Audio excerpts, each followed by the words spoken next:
All right, your book gives you some examples to another type of problem. That's going to be, we're going to try to do another re-parameterization um, of our line integral here. So again, there's a couple examples in the book regarding this, but I'm going to take you through kind of the process of it. Kind of the difference here is we're integrating, we've got a yz and then a dx, and then an x times e times dy, and a y, x times y times dz. So we're going to try to put these into the parameter t again, like we did in the previous video, only instead of using that magnitude, we're going to just take the partials of dx dt, dy dt, and dz dt to add to this. All right, so we're going to take a look here. We've got our first point. This is 1, 1, 1 to 3, 2, 0. So using this, we should be able to find a new parameter t. So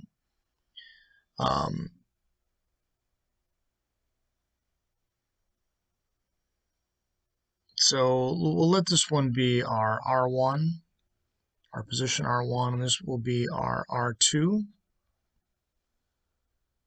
And from the previous chapter, we have this.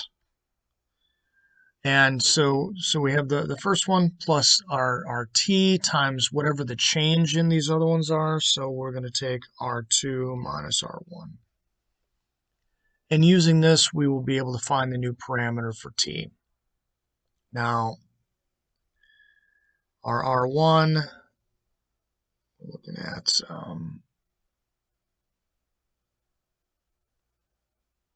1, 1, and 1. And here we're going to take the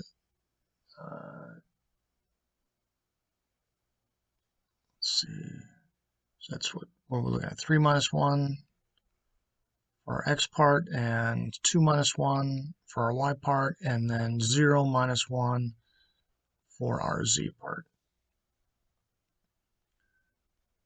Keep these in vector form here, so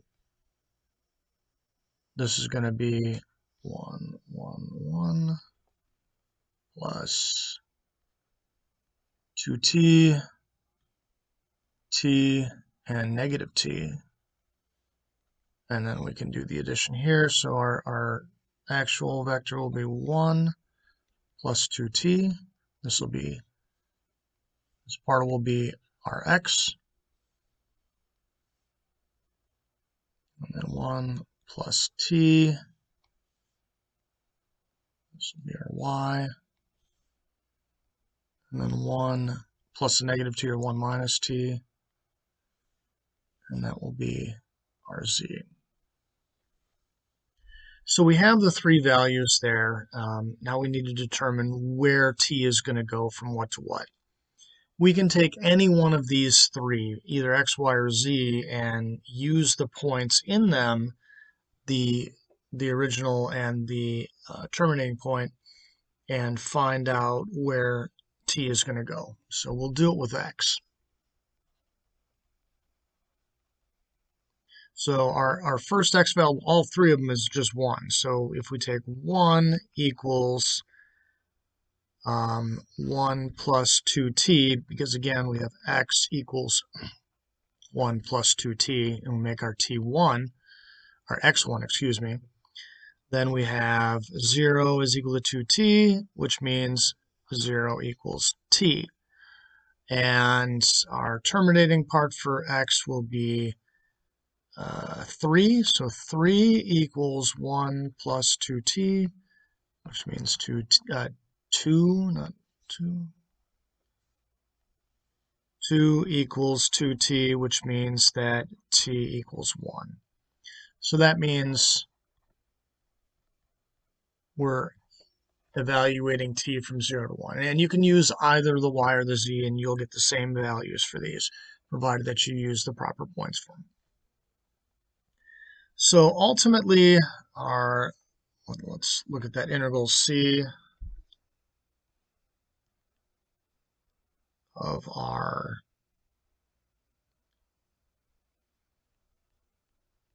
z dx, and again, this is going to be dx dt eventually. So I'll just put that in. Well, probably don't need to put it in until we actually change it.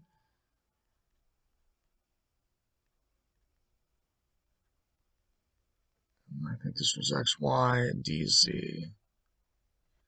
Let's check this out. Yes. Okay. So this, our t goes from 0 to 1. We need our y of t, and then our z of t, and then dx dt. That'll be our first part here. Our second part, x of t, z of t, and then our dy dt. And finally, x, y, and then dz dt. And all of this is going to be evaluated with dt. All right, so now we just need to do some essential substitutions. So let's scroll up a little bit. Our y is 1 plus t. So it's going to be 1 plus t. Our z is 1 minus t. And then dx dt. dx dt, we're going to take the derivative of that 1 plus 2t, and that'll give us just 2.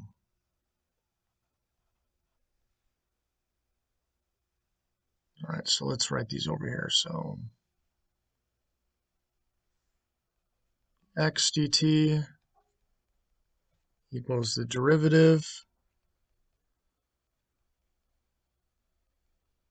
and that just equals 2.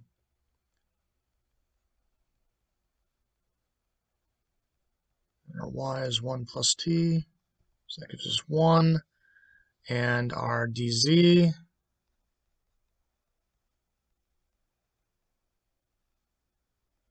of 1 minus t, so that should be negative 1. So these are the 3 that we're going to use for that. All right. X, again, is 1 plus 2t. Z is 1 minus t. And then you get the dy dt, again, is 1 from the green box. And our last bits,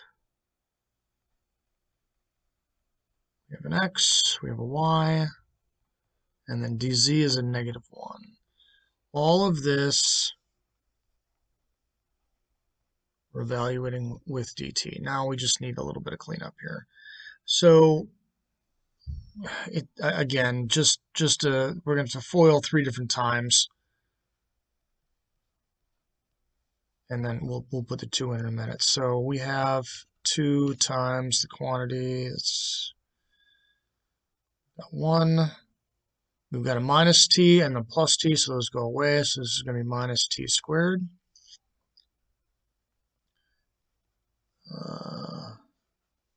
The next part, it's just a 1, so we don't worry about distributing that. So we're looking at 1. We've got, let's see, plus 2t minus t, and then minus 2t squared. Let's draw that a little better.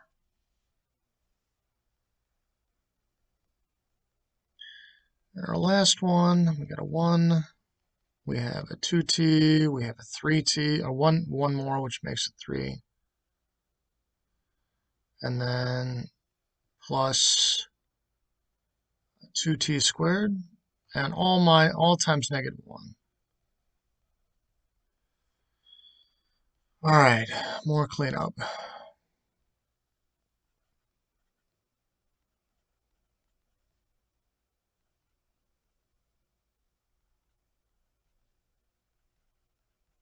That's the first two parentheses, and now I'm going to just combine this and distribute the -1 all the way through, please. So -1, there's positive 3t, so that's -3t, and then -2t squared. Now combine and finally integrate. So we get a 2, a 1, and a -1, so that's 2.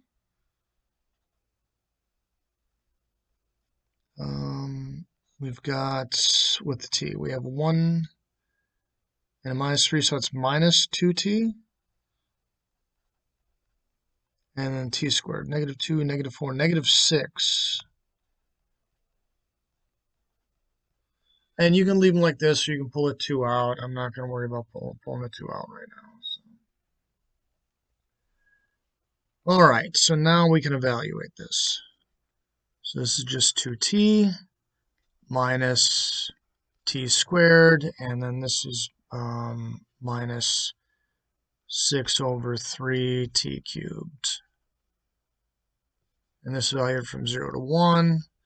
The 0 won't matter, so here we have 2 minus 1, and then the 6 over 3 is a 2. Minus 2.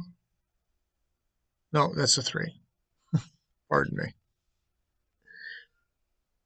No, 6 over 3 is 2.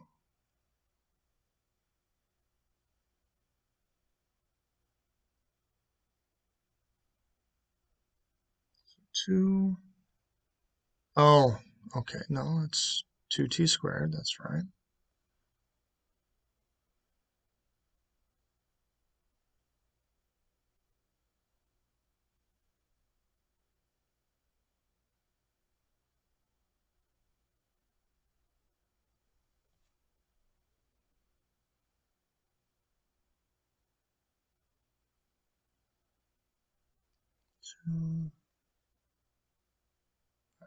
So this is just minus 2. I don't know why that was so hard. Excuse me. So we have 2 minus 3, which is -1. All right. So again, this is how we take a look at problems that look like this. And I did one with 3 variables, but there may certainly be ones with 2 variables as well that are a little easier.